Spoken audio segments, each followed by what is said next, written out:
This is the one I was very interested in. A first-time WoW player. Now, I've always said this. The opening experience for WoW, the Why you starting... bullying me? What? The opening experience for WoW, right? The first time you're a first-time player in WoW, I've always said is very shitty. If you don't have someone side by side with you who already plays the game kind of explaining things, I always felt like the intro and everything else, they've tried to rework it, but having somebody start WoW today, like their first expansion's Dragonflight, it's not the best experience, to be completely honest with you guys. So I want to see what this guy is. He's a Guild Wars 2 player who tries WoW for the first time, and I'm interested to see how his experience went. So I've never played World of Warcraft. You serious? Which is strange because I played so many multiplayer online games. Oh my god. How many of you guys played this game? Toontown Online? I freaking played the shit out of this. Oh my god, as a kid? Yes. I love Toontown Online. Yeah. I was a bunny. I remember I did my first instance in that. You'd like go up to the like these corporate suites. So like these corporate guys were taking over Toontown and you'd have to go in and retake the buildings. Oh my god. I love this game. Toontown Online. What a throwback. Holy shit. Yeah. That was technically my first MMO, I guess. I always thought WoW was, but it was actually Toontown Online. Games back in the day like RuneScape, MapleStory, and many, many more. Haven't But heard back that in name the in day, so long. Yeah, my same. parents never allowed me to play WoW. In fact, they never even let me play Pokemon games. No. Damn. That's right. That's there a rough was childhood. a strict rule in my household that even if I was playing Super Smash Bros., I couldn't be any of the Pokemon characters within the game. Oh, This is no. probably because in the early 2000s, there was a lot of media coverage about video games and how some games made kids want to idolize demons and magic. So That's Pokemon is a game that teaches children how to enter into the world of witchcraft, how to cast spells. Your children need to know there's a devil and he hates them and he wants to ruin their life. Oh no.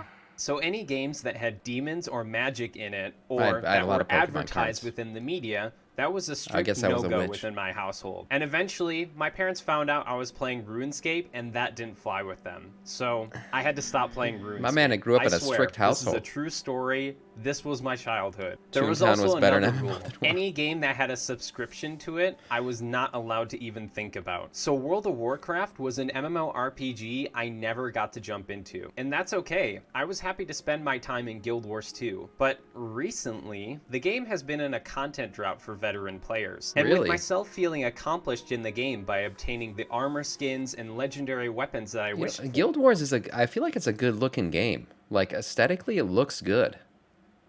With the graphics and everything.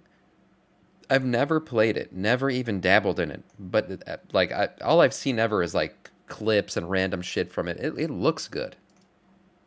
I ran out of goals to do, but that's okay. Guild Wars 2 is an amazing MMORPG that allows you to put it down, and when you return, you don't have to worry because there's no gear grind. Now, my interest for World of Warcraft started when I heard a couple of my work Really? You left colleagues WoW for Guild talking Wars for a about while. Interesting. dragonflight. You know, the expansion where Blizzard implemented the Griffin and Skyscale mounts from Guild Wars 2, and they just copy and pasted it into their game. Well, Seems Blizzard that does that a Blizzard lot. is good at doing these types of things. Yeah. Looking at the game industry, seeing games like Team Fortress 2, and producing games like Overwatch. And I Right. had a blast playing the original Overwatch, Yeah. so maybe I should give WoW a chance. I always felt like Blizzard was kind of like the Apple of video games, because I feel like Apple does that a lot. Apple will take something from another company, tweak it a bit, integrate it into their systems, and then put that feature into their products, and then say, "Look, check it out, it's a new feature."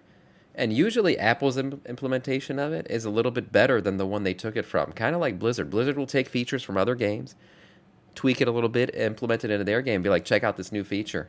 And usually it's better than the one they stole it from. Then I thought, oh, I can't play That's World of Microsoft? Warcraft. What? My mom and dad would... Wait a second. Not better, I'm though? 26 years old. I don't live with my parents anymore. I have my own full-time job. I can spend my money however I want. So with that, I installed the game and There you was go. ready to jump into the world of Azeroth. Today, I'll tell you my first-time experience of finally giving retail WoW a chance. Okay. Yeah, let's see. So once I made it to the character creation screen, I figured since I main a thief in Guild Wars 2, I might as well pick a rogue within World of Warcraft. Yeah, After that playing makes through sense. the tutorial and making it to level 14 or 15, I realized I don't like being a rogue.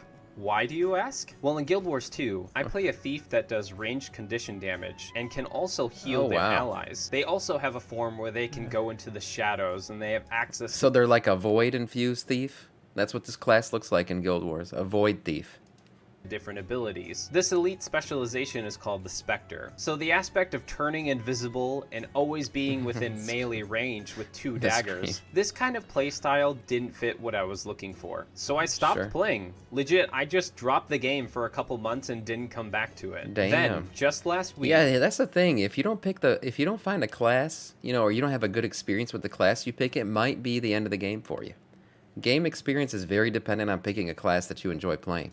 my friend told me Like he me was playing looking to Death, play though. WoW. I figured I'd log back in and give my rogue a shot. But once I described the class I like playing in Guild Wars 2, he said this. You give yourself a shield, and then you want to activate Shadow Form, which gives you like a hazy, like black Shadow mist, Priest. which lets you cast a certain set of spells. And then you apply your damage over time or your conditions. This makes me want to like hit max level with this class to see if it's actually like. Shadow Priest is a very fun class. That's it. It's also extremely buffed right now. I mean, Shadow Priest is in a great spot right now. Shadow Priest is 100%.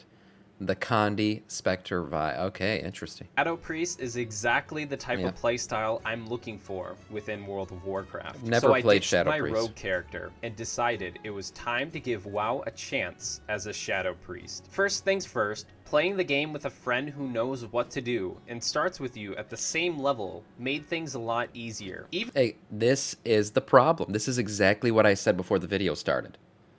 I said starting WoW without somebody who already plays the game holding your hand is a bad experience. And look, it's exactly what happened. My man started WoW with nobody with him and quit at like level 15. Now he's starting with somebody to guide him. I mean, maybe WoW should just create like a what's it called, like a mentor program. Have veteran players sign up to escort new players through the game. That's the best way for a new player to experience the game, is to have somebody guide them through it. It's 100% the best way. a It's veteran called Recruit a MMORPG Friend. True. That is true. It is called Recruit a Friend. That's right. So I stand corrected on that one. But the Recruit a Friend process, I mean, it's great because they do have a Hearthstone that brings you to each other, a Summoning Stone. I mean, I guess that has been their best attempt at a mentor program. That's a very good point, Twan. I didn't think about that. But if you don't have somebody to recruit you, I guess you're kind of out of luck. RPG player like myself, when I jump into a brand new game, I have no idea what I'm doing. It's like I'm a baby all over again, and I have to learn how to walk. I have no idea what buttons to press to bring up certain menus. I have so many questions about the game, and just having somebody there to answer everything makes learning this game way smoother. And that one friend Yep. was yours truly. Someone's name right next to me is called Stanky Legs. That is me. Wait, no way, really? That is me. I am Stanky Legs. No way. He was the one who helped me Just during a levels normal 1 WoW to player name. 22. He made a brand new warlock character, so we were able to start fresh. He showed me that by partying up, we were able to make progress on quests together, meaning the mobs that he killed or I killed could count towards what we needed to complete each quest. We ventured into the vanilla base game for a bit, until my Twitch chat mentioned that I should go into BFA. Now I wasn't sure why they kept telling me I needed to jump into a Bachelor of Fine Arts degree, but I'll give it my best shot. Why did they send him into BFA? Maybe because they like the story, the way the story's told in BFA. So they told him to progress through BFA. Interesting. I later learned that BFA stands for Battle for Azeroth, a previous expansion where the Right. content scales with your level. His Immediately, chat we went sucks. from I know. Why'd they experiencing- send him to BFA? Like I said, the one thing that you can give BFA, look, BFA wasn't that bad, but the one thing that you can give it for sure is that the storytelling in BFA was S tier. It was some of the best storytelling we've ever had in the game because the cutscenes, the fully rendered cutscenes and everything, it was very good in terms of that side of things. Send him to Wrath. That was the best. I know, that's what I would do. I don't know why they sent him to BFA. Unvoiced content. The truth is, BFA's storyline is more relevant to current WoW than Wrath is. Wrath's storyline's kind of faded away, right? The only thing that's still relevant is Death Knights. Other than that, there's no like real reason to know that story. Other than it's the best story ever told in the game, of course. Content that had cutscenes, voice dialogue, and more dynamic quests. I was actually very surprised with the cutscenes. They looked really well animated. It was kind of cool to see the base game during the first batch of levels, and then make the comparison to see that a WoW expansion such as BFA has a new level of polish. They even had random jokes sprinkled in, like when I accidentally knocked into this guy's cart carrying cabbages. What? Cabbages! One thing I like What the fuck? I didn't even know that was a thing. about WoW is that you are not running into loading screens when you're going from zone to zone. This is something that happens all the time within Guild Wars 2. But the game makes up for it for so... Really? Guild Wars 2 has loading screens between zones? That's such a killer. That's honestly such a killer for me. I think one of the coolest things about World of Warcraft when I first started playing was no loading screens. It blew my mind. Absolutely blew my mind and took me to a new level of immersion that I hadn't experienced before. No loading screens. It sounds minuscule, but it's a big deal. It is. I don't like loading dynamic screens. events happening within each I don't zone. mind it for a dungeon or an instanced event, but in the open world, I feel like it breaks immersion. The only time you will ever encounter a loading screen in WoW is if you travel to a new continent or by jumping through a portal that'll take you across the world. Now this one looks like it was made back when the game launched in 2004. So with not many loading screens, you are able to explore the world with little to no interruptions. Whenever I ride a griffin from point A to point B, I realize this game I'm playing is gigantic and I'm only scratching the surface. Now the combat for World of Warcraft, it is what it is. Yeah, it is what it is, and there it is, dude. To me, it doesn't truly jump into the charm that Guild Wars 2 has, Really? as there isn't a dodge meter. So learning skills in WoW that can bind enemies down or stun them is essential. I realize it's probably necessary for me to get a mouse that has more buttons, because I have no idea if... You have to get a Razor Naga or something like it. Yeah, you do. You do. There's plenty of cheap versions of Razor Naga, but I definitely have the mouse with the keypad. I mean, I don't know how you play an MMO without it, honestly. My keyboard has enough keys for all these new skills. Why he knows Shadow Farm? Now, I'm glad I didn't use a level boost, because I would be completely overwhelmed. Though I'd be lying if I said I knew what every skill did. So, if you're a new player and you level boost, that's probably one of the worst things you could do. That's an absolute trash way to start the game.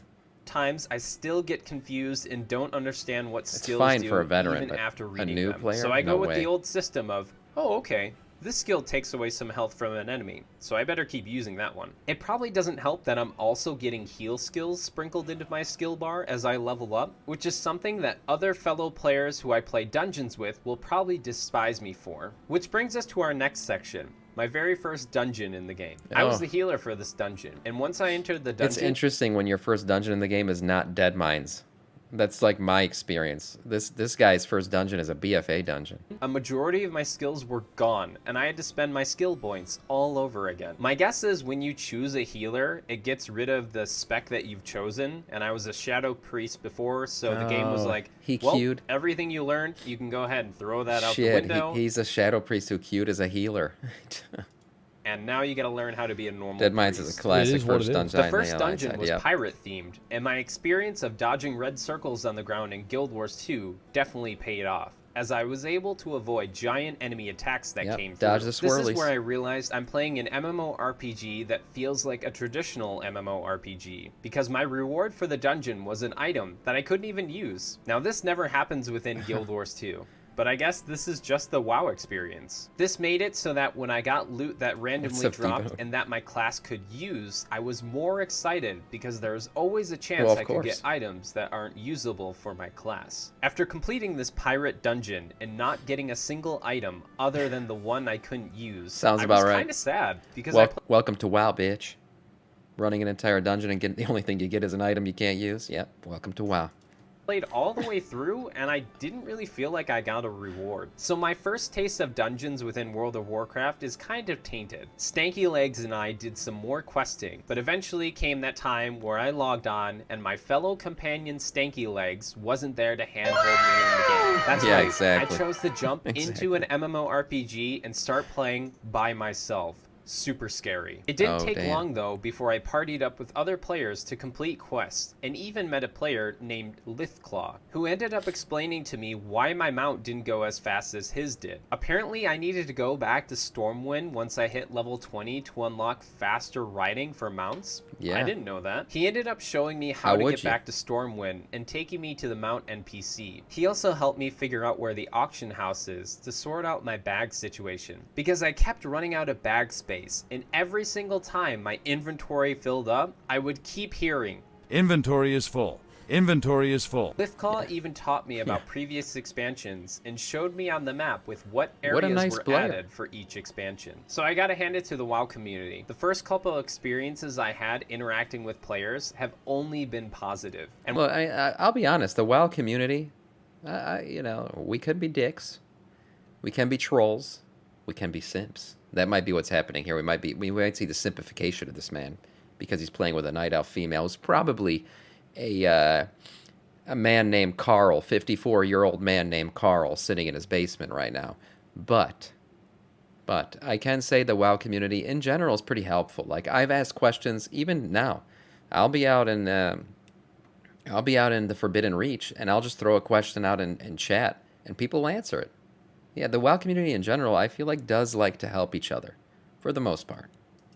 once Praise Lithclaw the showed me Lithclaw, where yes. the collection panel is to preview my character's transmog, I was blown away at how many appearances there are Oh, in-game. yeah. Not to mention, you can play Barbie That's it, he's dress up hooked. anywhere in the world on this collection. He's been introduced to transmog. That's it. My man is hooked. Which is a huge change of pace for me, because in Guild Wars 2, if you want to view all the armor pieces, you have to go to a bank vendor in order to see that. What you guys think? Do you think this transmog is worth going for? I really like this set.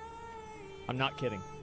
I genuinely think this is a really good set. I continued leveling in BFA, going from zone to zone completing the main story quest. Lithclaw also told me that I should enable PvP, only because I'll get 25% more XP. So if you see me leveling Sure. in the world of Azeroth, please, have mercy on me. And now that I recently hit 30, I'm curious to see what the end game of World of Warcraft looks like. And if you're looking to see my reaction on this journey, feel free to visit my Twitch channel Oh, yeah, sometime. visit I'll that try man's and Twitch showcase channel. my experience live as I make my way to max level. Overall, I think WoW so far is quite fun. So once I'm finished editing and uploading right. this video, I'm excited to jump back into the world of Azeroth. Do you That's have right. any He's tips hooked, for man. me? And should I be He's in. looking forward to trying dragonflight?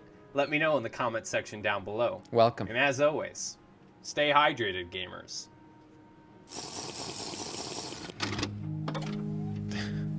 That's it. He's hooked. Welcome, my friend. Welcome to a lifetime of degeneracy.